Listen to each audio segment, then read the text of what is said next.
A friend of yours was here recently. Uh-huh. Ben. Mr. Kingsley. Yes.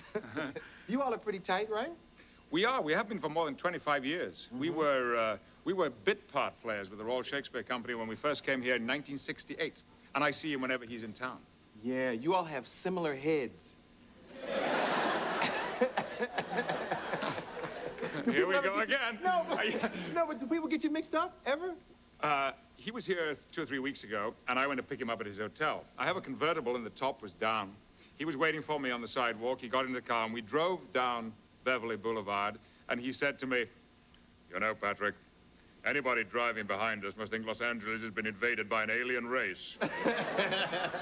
Actually, Sandy, do you have something, or Janie, do you have something in storage of Mr. Kingsley? You betcha. Just, okay, put it up, and then, yeah. Kinda, now those two guys are supposed to hang out. You know? He's a good man. Yes, he is. Can I ask about your daughter? You may. How is she? Are you treating her right? Uh-huh. Well, I don't have a lot of opportunity. She's at school in England. But you are looking at a proud father tonight. Not in connection with my daughter. Today is a very, very special day for me. My son, who graduated as an actor a few months ago, got his first television contract this afternoon. Well, that's good. Very good.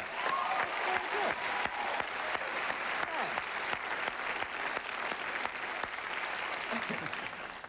Your kids are doing well. They are. They're doing grand. Yeah, I always ask him about his daughter because he told me once about his daughter using slang, and he has a problem with that. And I say, as long as she understands the difference, there's nothing wrong with a little slang every now and then. You know what I'm saying? You know. But and the repercussions from that, Arsenio, went on and on and on because her friends saw your show here, and then they phoned her in London, and then her friends told her that they'd seen it, and it was like.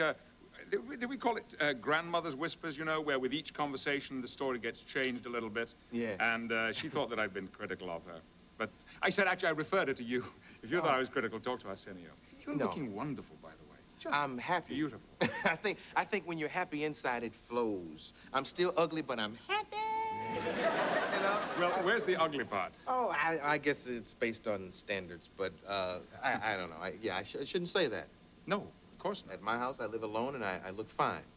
I look just fine. Do people ever treat you differently because you're this proper Englishman with a Shakespearean background? Yeah, I was talking with my colleagues on the show the other day about change and how we change. And by my age, you're not supposed to change very much. And yet, all my colleagues are convinced that that has happened. Apart from the fact they claim that I've become Americanized, I feel that only means that I've become nicer. Ooh, be careful. But that there was a sense in which, I think in the first year or two that I was here, that people, when they met me, expected to find someone rather solemn, rather over-serious. And going on a talk show, you know, people would think they would have to treat me in a rather serious and somewhat dignified way. And as you know, from personal experience, it ain't so. Yeah. Yeah, actually, you're yourself, I'm myself, and we kind of learn things from each other. I've learned about Anglophiles, and you've learned a lot of interesting things coming to visit us. I want to ask you about an episode coming up on Star Trek. They're going to deal with sexual intolerance. I read that this morning. What is that episode? That's an episode that's going to be airing, in fact, this week, I think tonight in Los Angeles. Oh, okay. Not so much with sexual intolerance as the need for an individual's own sexual identity to be permitted to assert itself and to be independent.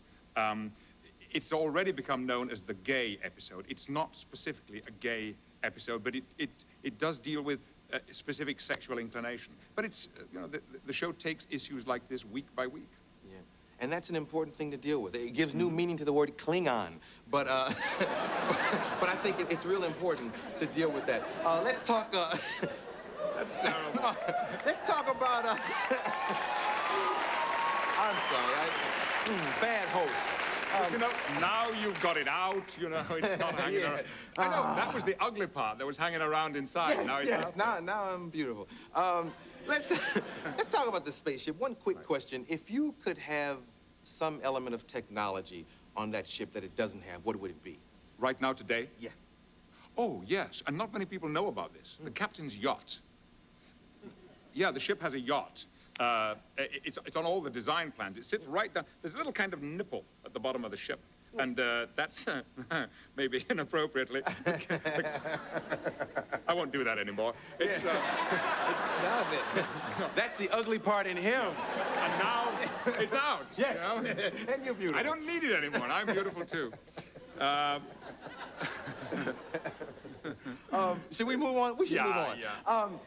MGM, you're doing the That's Lion right. Roar. Oh, When the Lion When the Lion Roars. It is a 6-hour documentary about the history of Metro-Goldwyn-Mayer. It's been more than 2 years in production, and it airs at the end of the 21st of March. Yeah. And I play a kind of narrator, commentator, chorus figure, spirit of Metro-Goldwyn-Mayer. You should ask yourself, why is this Englishman playing this role? Exactly. It was the first question that I asked. Why me? That's what I was thinking. Actually, Metro-Goldwyn-Mayer was a very, very international lot at the time. And we did this, I did my part of it last May, but it consists of interviews with people, with stars and employees of MGM, and clips, of course, because it's a Turner show, and Mr. Turner owns the MGM library. And then the most stylish section of it is the commentary, because we built a series of MGM-style sets, which I inhabit. Actually, I inhabit in the company of a lion, because for a couple of scenes we brought in Leo, the MGM lion. No, there really is a Leo? No, his name is in fact Joseph. He's one of the he's one of the 2 authentic working lions in the United States, I'm told, and I spent 2 days with him. It was a truly awesome experience. I have never heard a particular quality of silence and attention on the set as the first day that the trainer brought him on. Because if there was ever charisma in a performance, this creature had it. If he was just lying there, you know, like this, and somebody had to walk past him to move a piece of furniture or a prop, whenever they went by him, they would go... Yeah. Yes. He's stupendous. He and I had to make an entrance together. The idea was that we would come down a ramp. We had to wait in the wings, he and I, just the 2 of us, side by side. Occasionally he would look up. This was a 350-pound lion.